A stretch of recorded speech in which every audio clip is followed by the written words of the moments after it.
Aujourd'hui, je vais vous parler de la santé voyage. Il y a beaucoup de prévention, mais aussi des médicaments qu'on peut emmener pour se traiter là-bas si on est malade. Pour ce qui est de la vaccination, c'est sûr que si vous savez que votre carnet est à jour, vous pouvez venir nous voir 1 ou 2 semaines avant de partir, puis on pourra voir les médicaments d'ordonnance ou sans ordonnance que vous pouvez apporter avec vous.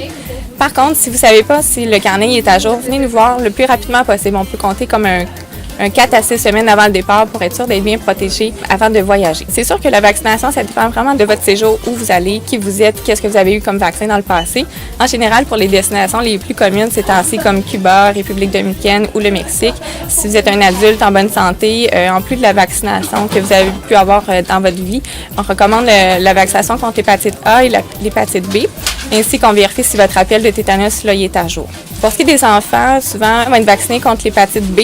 Donc, reste à voir si on pourrait protéger contre l'hépatite A. On pourrait vérifier le carnet de l'enfant là, si ce n'est pas déjà fait dans le passé.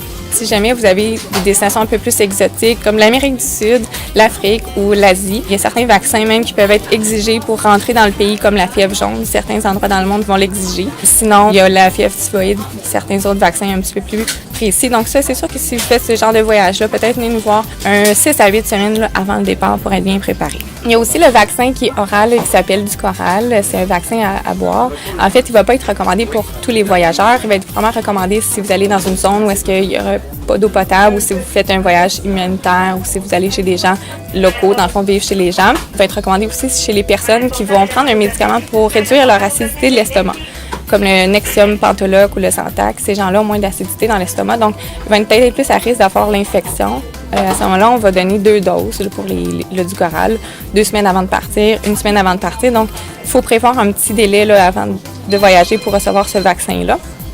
On va faire des doses de rappel aux 2 ans. Et puis, si ça fait plus que 5 ans, on va recommencer les 2 doses là, complètement. Pour la diarrhée du voyageur, c'est sûr que le meilleur médicament, c'est la prévention. Donc, il faut faire attention à éviter tout ce qui n'est pas cuit, ce qui n'est pas bouilli. L'eau potable, il faut prendre de l'eau en bouteille ou de l'eau. On est sûr que c'est potable.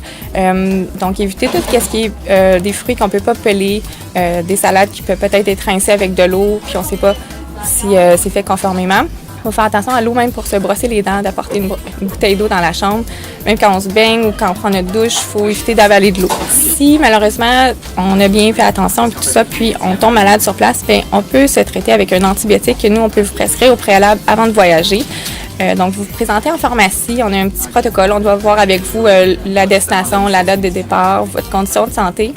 Et puis, on peut prescrire un antibiotique que vous apportez là-bas si jamais vous êtes malade.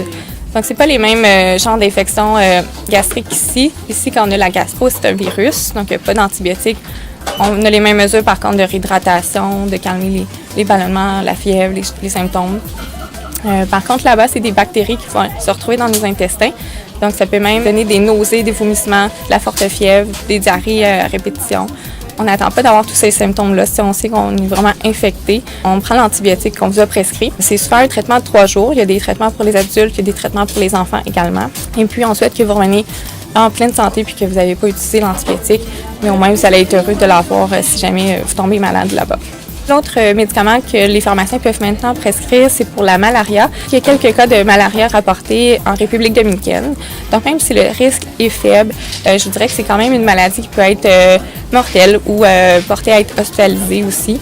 Si vous vous présentez en pharmacie, on remplit également un questionnaire, tout ça, voir quel médicament qui peut être utilisé pour vous. Il y a même aussi des médicaments pour les enfants. Notre premier choix va être celui qu'on va prendre 1 fois par semaine. On débute 1 semaine avant de partir, donc prévoyez quelques jours avant votre départ, venez nous voir. Si vous êtes un peu dernière minute, il y a un autre médicament qu'on peut prendre seulement 24-48 heures avant de partir. On prend ça aussi pendant le séjour et au retour quelques temps, dépendamment du médicament. Même si vous revenez en bonne santé, le temps d'incubation va être quelques semaines, donc c'est important de continuer le traitement même au retour. La malaria peut aussi être prévenue en utilisant des chasse-moustiques, donc c'est sûr qu'il y a certains chasse-moustiques qui sont sécuritaires aussi pour les femmes enceintes, pour les enfants. Donc vous pouvez venir nous voir en pharmacie, on pourra mieux vous conseiller. Et également, il y a plusieurs autres maladies qui sont transmissibles par les moustiques. On a beaucoup entendu parler du Zika. C'est toujours une bonne idée de venir voir son pharmacien. C'est vraiment cas par cas qu'on va voir avec vous votre destination, si vous avez des problèmes de santé, si on a des recommandations personnalisées pour vous. Donc, venez nous voir en pharmacie avant votre départ pour prévenir les maladies.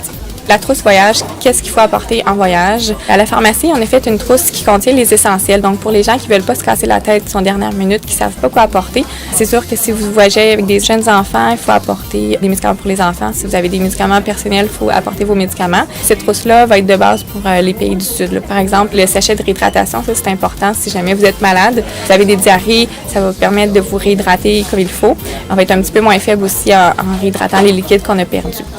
On a aussi des comprimés d'Imodium d'antidiarrhéique. Donc, ces comprimés, on les apporte avec nous, mais on essaie d'éviter de les prendre. On va juste les garder en cas d'urgence. Si vraiment on doit prendre l'autobus où il y a des diarrhées vraiment continues pour stopper un peu les diarrhées, on va prendre ce produit-là.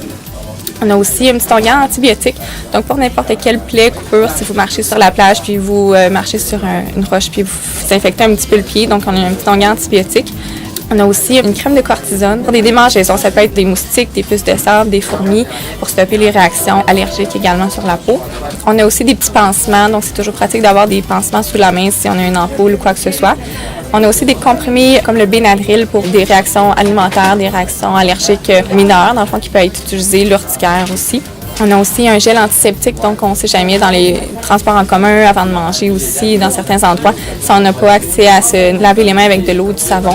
Il y a aussi le Tylenol qui peut être utilisé pour la fièvre ou la douleur. Justement, quand on a l'infection diarrhée du voyageur, souvent on a des maux de ventre, de la fièvre. Le Tylenol, ça va être un médicament qui ne sera pas irritable pour l'estomac.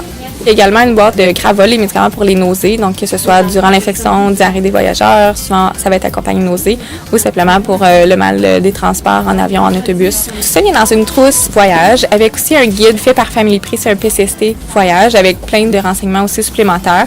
Et puis, en fait, on est toujours là sur place aussi si vous avez des renseignements. Venez nous voir, ça va nous faire plaisir de vous aider avant votre voyage.